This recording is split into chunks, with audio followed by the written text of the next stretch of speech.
Hello viewers, welcome to ibile.tv. This is Good Morning Lagos. My name is Nimat Aleshinloye. And I am Akpobome Otubrise. How was the weekend? Mine was good, and yours? Yeah, it was good. I hope you all had a fantastic weekend. Yeah, I hope they did. So many issues to talk about. Yeah, it was really fun though. Yeah. So let's move on to today's program. We'll be starting off with the Vanguard newspaper. And it states that APC restates plot to oust Saraki, outlines measures. The All Progressives Congress, APC, has restated its desire to remove the Senate President, Bukola Saraki, from office, but said rather than expending millions of naira of public fund on the project, it would instead deploy its numeric strength in the upper chamber to get Saraki out of the way. The party was responding to media inquiries about the allegations from its splinter group, Reformed APC, which accused her of deploying public fund on a clearly partisan venture. It is the cry of a drowning man. Kasim Afegbua and his cohorts are trying to elicit sentiments and to make futile attempts at denting the integrity of the APC-led government. Yekini Nabeno, acting publicity secretary of the APC, said of the allegation by the RAPC. Still on the Vanguard, alleged plot to remove Saraki as Senate President. APC, Reformed APC, tango over plan to induce each senator with 50 million naira. Wow. Interesting. The All Progressive Congress, APC, and its splinter group, Reformed All Progressive Congress, RAPC, were yesterday locked in a war of words over alleged plans by the former to induce each senator with 50 million naira to forcibly reconvene with a view of unseating the Senate President, Dr. Bukola Saraki. APC restated its desire to remove the Senate President from office, but noted that rather than expending millions of naira of public funds into the effort, it would deploy its numeric strength in the upper chamber to get Saraki out of the way. Saraki, Galadima, and Buhari, the RAPC, alleged that the government has decided to use force to remove the National Assembly because using legal means to remove the Senate President would be a difficult process. Interesting. Well, moving on to the Punch. Defection. Akpabio meets Buhari in London. The Senate Minority Leader Godwin Akpabio on Sunday visited President Muhammadu Buhari in London, United Kingdom. The meeting came at a time there are reports that the former Akwa Ibom state governor would be defecting from the People's Democratic Party to the ruling All Progressive Congress this week. The head of the digital communication of the presidency, Tolu Ogunlesi, confirmed the meeting between the president and Akpabio in London yesterday. Defecting lawmakers should resign, says Falana. Well, who else can say it? Human rights lawyer Mr. Femi Falana's son said on Sunday that legislators who recently defected from the political parties that sponsored their elections were not entitled to hold on to their seats. Falana, who cited various decisions of the Supreme Court to back his stance, however, said defecting governors were not bound to resign from office as the Constitution was silent on the implication of a governor dumping the political party. In a statement he released on Sunday, the Sun also argued that there was no legal basis for the removal of Senate President Dr. Bukola Saraki on the basis of his defection from the All Progressive Congress, on which platform he was elected to Senate in 2015 to the People's Democratic Party. Well, let's hope they adhere to it. On The Guardian, Nigeria deep in $30 trillion global loss to inequality. An economist and former chairman of the United States Federal Reserve, Ben Bernanke, once said, income inequality is troubling because, among other things, it means that many people in our society do not have the opportunity to advance themselves. No economy can succeed without a high-quality workforce, particularly in an age of globalization and technical change. The late Nelson Mandela added, as long as poverty, injustice, and gross inequality persist in our world, none of us can truly rest. Let there be work, bread, water, and salt for all. There have been observed lack of will in some places, near lack of strategy to bring effective legacies to reality. 35% drop in investment hobbles rural telephony on The Guardian, still on The Guardian. Expansion of telecommunication services by network operators on rural areas has slowed down dramatically. Investments have gone down by as much as 35%, and many operators are shutting down their sites due to high cost of deploying services. In fact, although the telecommunications revolution is 18 years this month, about 205 Nigerian communities still do not have access to this technology. At this age. Moving on to Daily Sun. Masari launches war on girl-child marriage in Katsina. Apparently disturbed by the report rampant case of girl-child marriage, Katsina State Governor Alhaji Aminu Bello Masari had converted all girls secondary school in the rural communities to boarding institutions. This is to discourage parents from marrying off their girls when they are about 13 years old.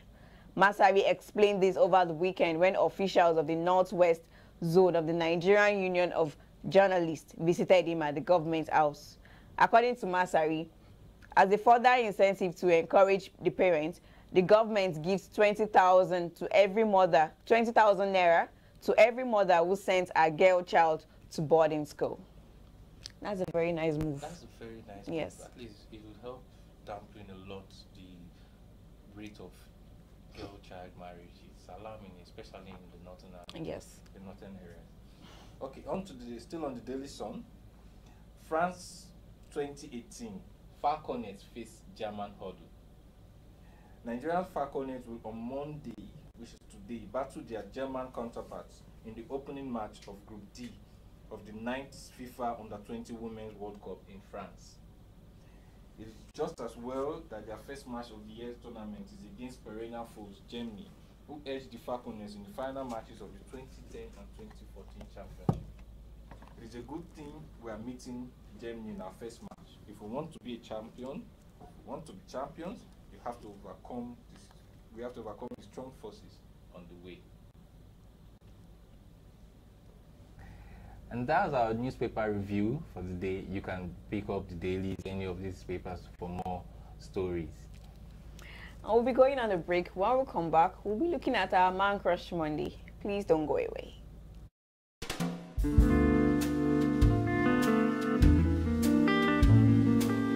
My name is Olamide Badmus, and I'm here to thank Ambody for his great work that he has been doing since all this while. He has been on the throne for like 3 years now.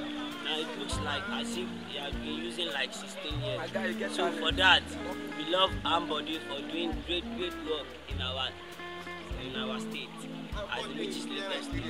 We are here to see Ambody. We love you so much. I want to compliment our honorable man, Mr. Ambody, for his excellent work he has been doing. I think he has been doing a very good work since he's here, and I believe his third year is going to be awesome too. I also want to thank him for everything he has been doing. I wish him more work to his elbow, and he should continue doing the good work he has been doing. Thank you so much. Ambody having a 3 years birthday in office. At least I really appreciate that man. He's such a governor that I have not seen his before. He's touching every part of Lagos, doing things that people are seeing. He has really tried, and I will encourage him, and I will encourage, and a word of advice for him to continue. Even if he's coming for the second term, I will vote for him. He's a nice man, he's working everywhere, anywhere he's working. Really doing a nice job. I want to use this medium to wish our performing governor a 3rd year anniversary, and to wish him to do more for Lagosians, and we are really enjoying his service in Lagos. We should do more and put more effort. Thumbs up for him.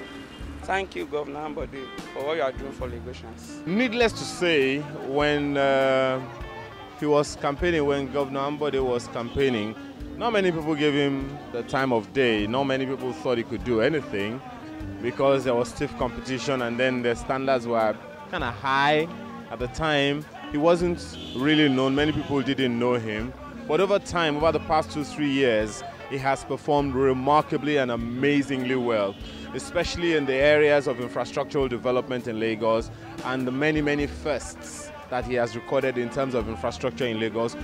No doubt he has been exceptionally amazing. And the only thing we can admonish is that, look, just keep doing what you're doing the best way you know how. Because at the end of the day, it's what you do that counts, not the criticism counter. So well done and good luck. Message tí mo sọ tí mo fẹ́ fún Excellency Governor Ambode, Ọlọ́run á jẹ́ kó pẹ́ ní orí ilẹ̀, ẹ̀mí gígùn àtọ̀pọ̀lọpọ̀ àlàáfíà, Ọlọ́run á jogún ẹ̀ fún wọn, Ọlọ́run á dẹ̀ jẹ́ kó tún bá aṣọ ọdún mẹ́rin míì torí aláìbọn ṣe ń ṣe wọ́n bá wa ṣèkó dáadáa, Èkó gan ti di London tán, a dúpẹ́ fọ́lọ́run, alihamdulilayi, wọ́n á dẹ̀ ṣe púpọ̀ ọdún. I'm giving him a kudos because he has done well, even road, employing youths, all those NLC, giving them job, he has done well. I'm wishing him more successful years and also thanking him for how he's keeping Lagos State clean. He's making everywhere very neat. And I also want to thank him for other things, even road. For my street now, my street is very nice now because the road is tied. So I'm wishing him more success in the years. And I even wish him to have another term again.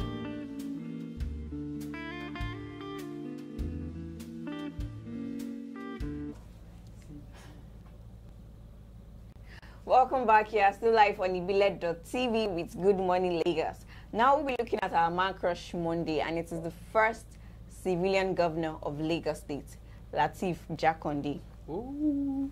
Why are you happy? The guy is a legend. Okay, I will take that. Lateef Kayode Jakande was born in Ekpetedo area of Lagos State, 29th July 1929. Both parents are from Omaran, Kwara State. He studied at the Lagos Public School at Enuowa, Lagos Island, then at Boram Memorial Methodist School, Port Harcourt, from 1934 to 1943. He studied briefly at King's College, Lagos in 1943, then enrolled at Ilesha Grammar School in 1945, where he edited a literary paper called The Quarterly Mirror. In 1949, Jakande began a career in journalism, first with the Daily Service, and then in 1953 joined the Nigerian Tribune. In 1956, he was appointed editor-in-chief of the Tribune by the owner, Chief Obafemi Awolowo.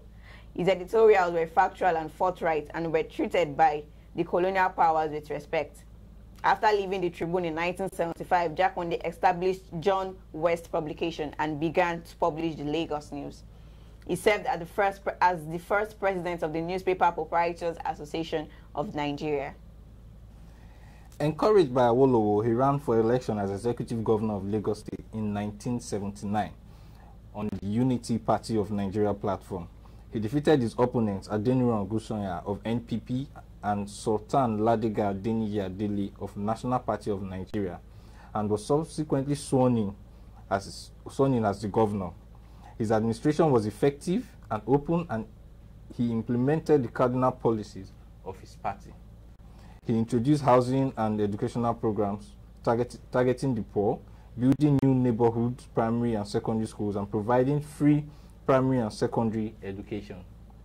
He established the Lagos State University. Jakande's government constructed over 30,000 housing units. The school and housing units were built cheaply but were of great value. He's married to Alhaji Sikirat Abimbola Jakande. Alhaja Sikirat Abimbola Jakande.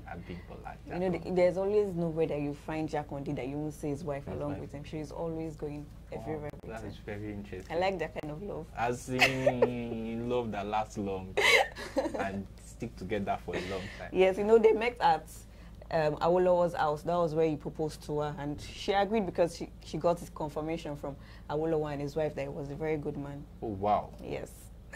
Talking of when powers from above speak on your behalf. Interesting. So that's our Man Crush Monday. It's time for our weather reports.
And that's our weather report for the day. Do take your time to plan accordingly so that you know when and how to do the right thing at the right time under the right weather. To the rhymes, right thing at the right time under the right weather. Yeah, you know, Really, you could actually make yourself a rapper. You know, we'll have your own special segment, rapper segment by Akpobume. How about that? I'll think about it. Okay, so the quote for today: be sure to taste your word before you spit them out. That's deep. Yes, very deep. So you know how it tastes. Feels. You know, when you want to talk, you know what kind of word you're saying to people, because you never might know what might be harmful to someone. Exactly. So you first think about it, look at it very well, eat it, put it to one side, push it to the other side. Understand how you feel. Understand how you feel. Speaks Exactly. it to you, tells you that thing before you decide to tell someone else. Yes. Do ensure you follow us on our social media pages at ibile.tv. That is IBILEGOT TV. And subscribe to our YouTube channel. Drop your comments. Tag us if there's anything you want us to talk about on the show. We'll be glad to have you on it with us. Do have a blessed day. My name, Nimat Aleshinloye. And I am Akpobome Otobrise. Bye.